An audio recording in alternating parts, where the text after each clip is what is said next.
Hey guys, welcome back. We're not doing a diagnostic video today. We are going to dive a little bit into locksmithing.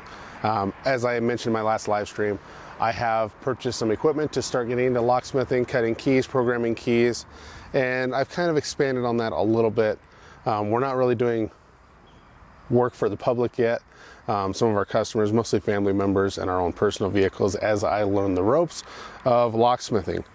So that is why we are here today. I have behind me my 1996 Toyota 4runner, and my factory ignition key is kind of worn out. So what we're going to do is we are going to pick the lock and read the lock to see what the cut codes are supposed to be, and then we'll cut a new key on the X-Horse Dolphin, which is an automated key cutter.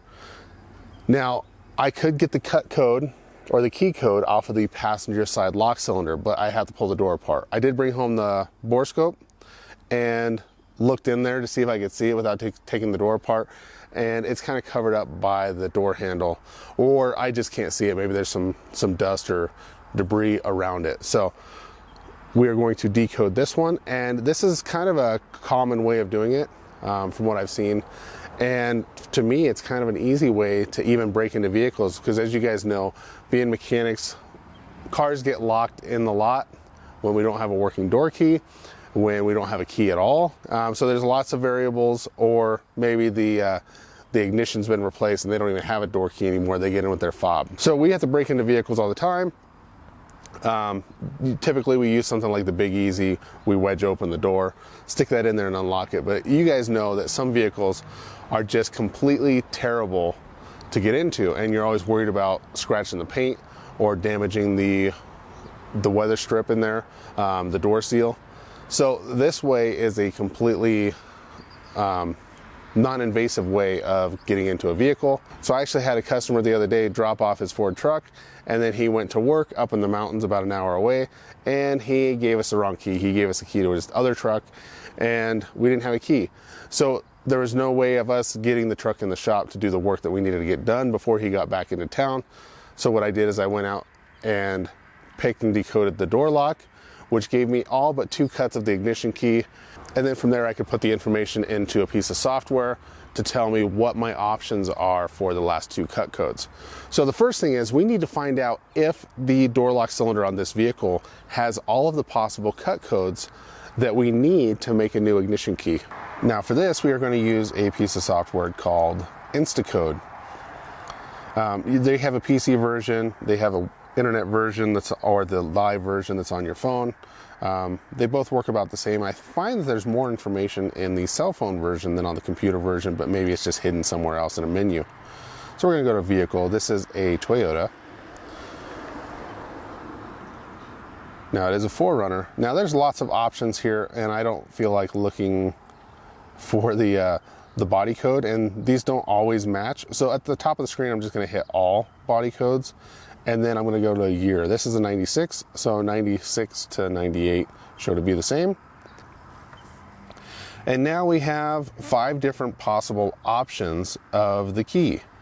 But if you look at those, they all use the same card, they all use the same ISN, they all have the same number of cuts, and that 10,001 to 15,000, that is the key code that would be on the lock cylinder on the passenger side, and all of these use the same range. So we're just going to pick on one, and it's going to pull up that vehicle and it's going to give us some information. So this is all the space and depth information, what the distance is on that key for each cut code. We see that red line at the end. That means that everything is measured from the tip of the key.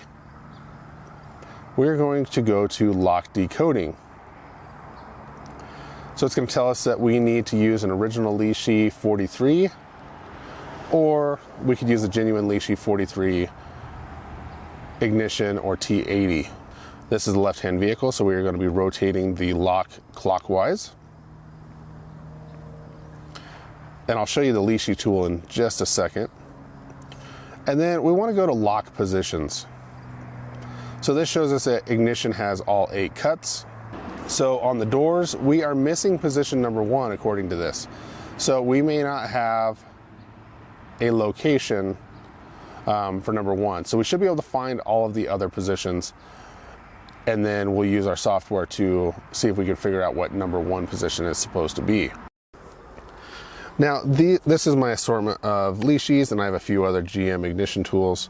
So I'm slowly building up my assortment because they are kind of expensive. Each one of these is 40 to 60 bucks a piece. I bought a set that came with the carrying case. I think I bought 10 of them, plus the case for around 400. And then I've added plenty of them to that since. Certain vehicles are definitely harder to pick than others. I've had trouble with my Toyota Highlander, but Chryslers I can get in a couple of seconds. I have not used all of these yet.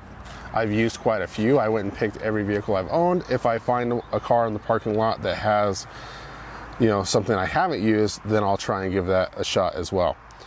So the one we need is the Toyota 43, and I just put labels on here so I don't have to pull them all out to find out which one I need.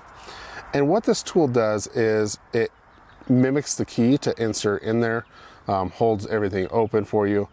You'll flip this open to hold tension one way or the other, and then we have these 2 levers here, and as you can see, if you can see that, so each one of these moves independently. Some of them only have a single lever, some have 2 levers, some have 4 levers. But as I move this, you know, it moves out here, and I can press on each individual tumbler.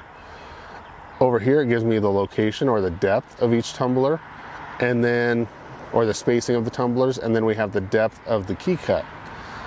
Once we get the lock picked, we can hold it in kind of a rotated position, and we can press up on here and actually read what the position of each one of those tumblers is. So this is what we're going to be using. The other thing we're going to use is some Houdini. This is just a lock lubricant.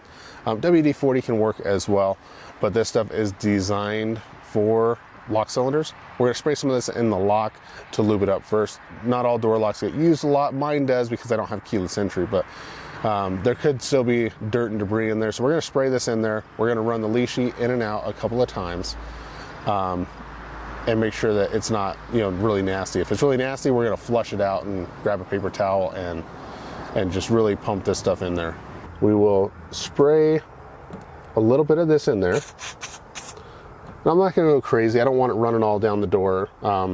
Some vehicles, it's going to leak no matter what, so grab a paper towel or a rag to wipe that up. We are going to take the Lishi. I like to pull the, make sure you guys can see that. I think so. I like to pull both levers all the way back and to the center before I insert this. That keeps them out of the way so they're not getting caught on tumblers. Then we can just kind of hold them in the middle there. And we'll just run it in and out, kind of exercising those tumblers.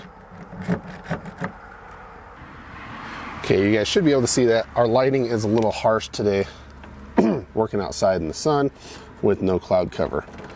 So I'm just going to hold a little bit of tension in the clockwise position. If I was entering the vehicle, this is the position that is going to unlock the door as well.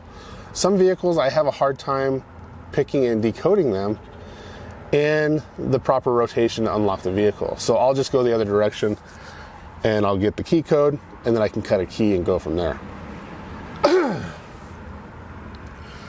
So whenever there's a tumbler that doesn't have tension on it, we don't want to pick it.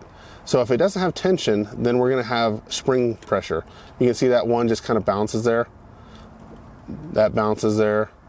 That one bounces. So we can't really pick those ones because there's no tension on them, and we could just push it beyond the point where it needs to be. What I want to check here is I want to check number 1. I have spring pressure on number 1, so I think that number 1 actually does have a tumbler in there.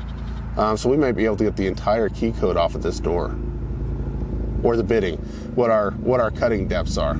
So I'm just going to hold a little bit of tension, go through and see if any of these are binding. Like that one there, it's no longer springy, number 2.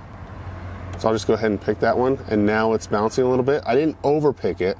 You just want to go enough until where it, you know, clicks, and now it has spring pressure again. That one still has spring pressure. This one has tension. Okay, that one's picked. That one's picked. We'll go up here to the top.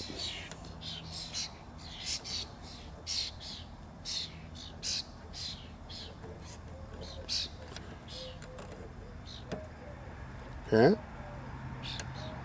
I heard one drop. Every once in a while you'll hear a click and a tumbler will drop and you'll have to go back and pick it again.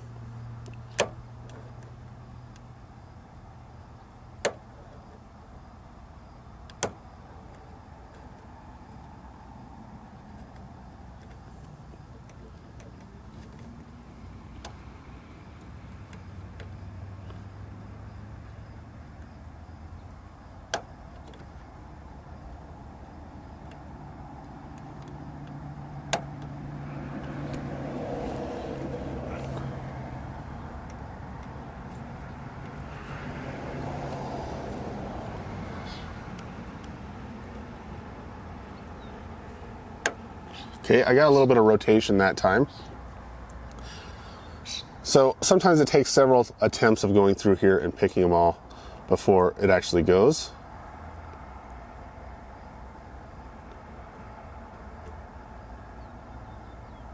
And that one there, I can't tell if that one needs to be picked or not. That might just be a very, very shallow cut in the key, because I pushed on it and it feels kind of weird. That one's springy, 6 is springy, 4 is not.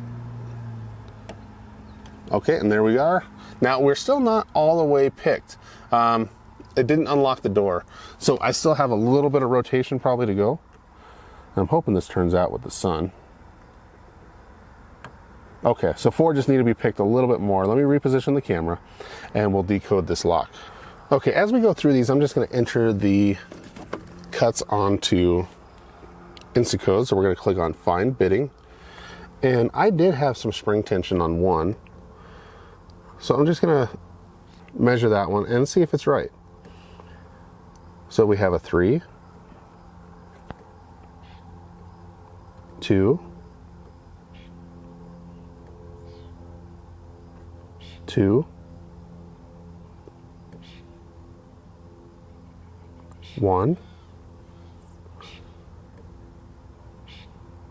2,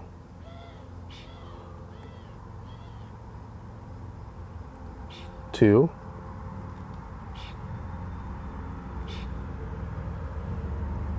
4,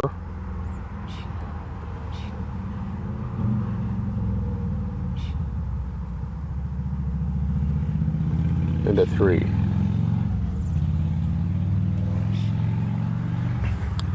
Now let's go ahead and click on Find Bidding. And it says that I do have a valid code. There is one that matches. So I'm going to click on it. It's going to load the information. It's going to show me what my depths are supposed to be, what my bidding's supposed to be. But if I click the 3 lines up at the top again, I can go to Show a Cut Key.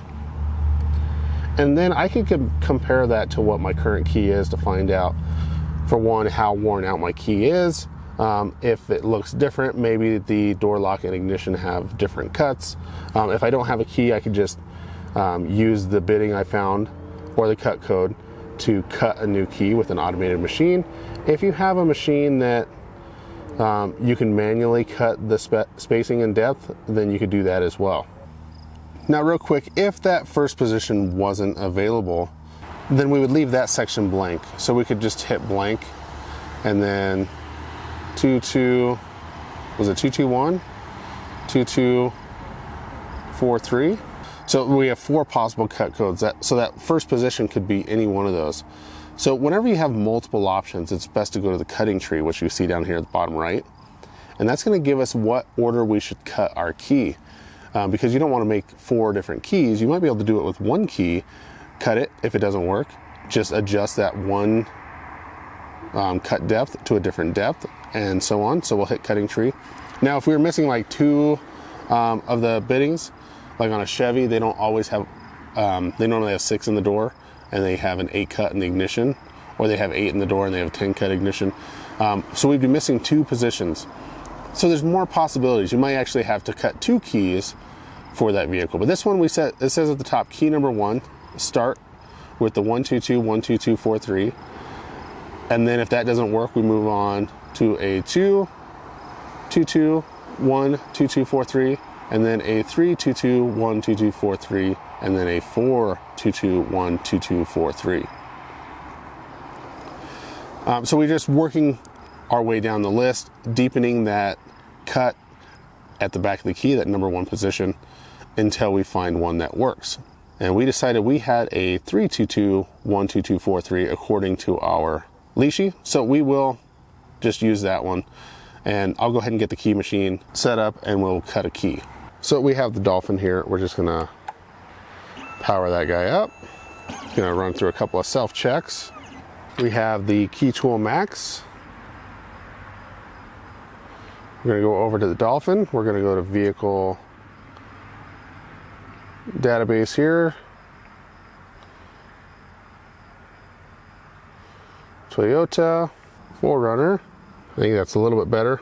So it defaults to all key blanks. We're going to cut that down to a smaller selection. We have a Gen 3 4runner. It's a 96. So we're going to go down here to 96 to 98. Toyota 43. Okay. And now we are going to enter in our bidding from what we had before, which was 3-2-2-1-2-2-4-3. And now we're going to cut the key. Now at this point we're going to connect to our device.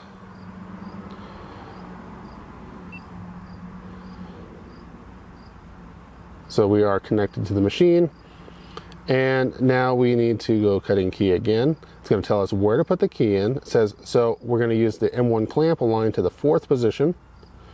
And everything else we're going to leave at the default value for now. So we're going to insert this in here. You want to make sure that no chips are on the surface where the key sits flat upon. And it doesn't have to be perfect. Their markings for the 4th position are pretty wide, but it's going to do a self-check and find out where that key is positioned when we go to cut.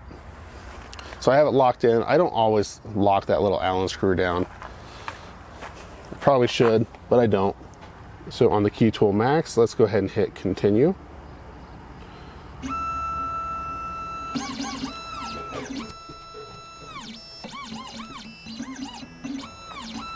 So right now it's going through the measuring process to find out exactly where that key is positioned.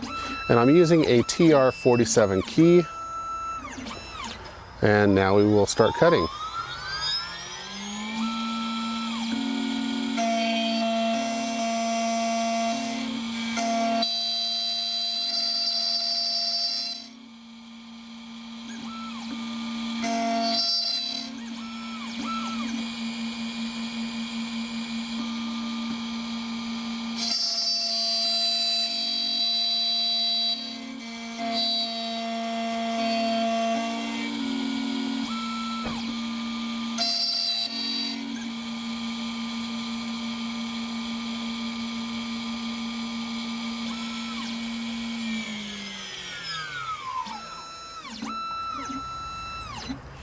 Now when I'm doing it in this shop, I run a vacuum cleaner and catch all these shavings. But if I'm outdoors, then I don't worry about it too much. So there is our cut key. We'll go see if that will fit in the door, and then we'll try it in the ignition. Test in the door. Locks and unlocks, nice and smooth. Ignition test. Everything is nice and smooth. I can't wiggle it or pull it out. My other one actually pulls out a little bit just because the key is worn. So everything works. Okay, so let me know if you guys like these type of videos. I know this one was a little lengthier, but I know a lot of my viewers are mechanics or automotive technicians, diagnosticians, and not all of us have dealt with locksmith work before. We normally hire it out. The reason I'm getting into it is we only have 2 locksmiths in our town. They're both pretty busy. They both charge a premium, and sometimes I don't have the time to wait for one of them. Or if it's my own personal stuff, I don't want to pay the expense of having them do some work, or it just doesn't work in our schedule you know, we want to be able to do something while the car's in the shop getting a bunch of work done. They show up, they want the car outside so they can work on it. It's just one of those things that's kind of inconvenience to have a third party doing your locksmith work. The more work I can keep in-house, the better I feel about it, the better I can control the quality of it. I'm not saying that I'm a quality locksmith at this point, but it's something that we are learning. We are building our skills, building our inventory so that we can, you know, do more locksmith work in the future. I want to be able to do whatever comes in the door. Even if I have to order something overnight, I want to be able to do it. I don't expect myself to be able to stock everything I need. There's just too many varieties. We already have, you know, $1,000 in inventory, and I can cover a good portion of the modern market, but not everything. I haven't done any EEPROM work yet, so that'll be a learning experience once I get to that point. But the field is kind of hard in the EEPROM world. The secrets are held to high standards, I guess. Not everyone likes to share information, and if you ask for help in the groups that are even dedicated to EEPROM work or locksmith work, they ridicule you like, oh, you're not a professional locksmith. Well, everyone starts somewhere, and not everybody has a locksmith mentor or whatever like we do in the automotive world. Sometimes we have to be self-taught, and there's not a lot of information on YouTube about it. There are a couple of good channels, one on lock picking, one on, you know, cutting keys, programming keys, but all around the locksmith world is kind of limited. Most towns will have, like our town, we have probably 15 or 20 shops, and we have 2 locksmiths. So it's a little unbalanced, and those locksmiths also do household stuff. So the automotive locksmith world may not be as in high demand as I think, but at least I'll be able to take care of my customers. If you guys like the locksmith videos and want to see more videos like this, tell me what details you want to see. Do you want to see the whole process from picking it to cutting the key to programming it? Or do you just want to see the, you know, should I break those up into individual videos so you can see just the one part you want to see? I don't want to waste your time, and I know if I showed just a video on picking the lock, then, you know, that could be a 3 or 4 minute video instead of a 20-minute video. And if I'm cutting a key and trying it, you know, that's a pretty short process as well. Programming can be a little lengthier on some vehicles. Some vehicles will just absolutely fight you. So those videos are going to be longer as well. I personally like the full-length videos. You can skip through and pick what you want to watch. But you guys are the viewers, and you guys kind of run the show a little bit. So I base some of my content on what you guys are telling me you like to see. So if you guys want to see just a certain part, leave a note down in the comments, and I'll follow up on that. And in the future, we will, you know, break it down a little bit different. If you guys enjoyed this video, give it a thumbs up. Questions, comments, put those down below. If you want to see more videos like this, repair videos, diagnostic videos, subscribe, click the bell. Thanks for watching, and I'll see you next time.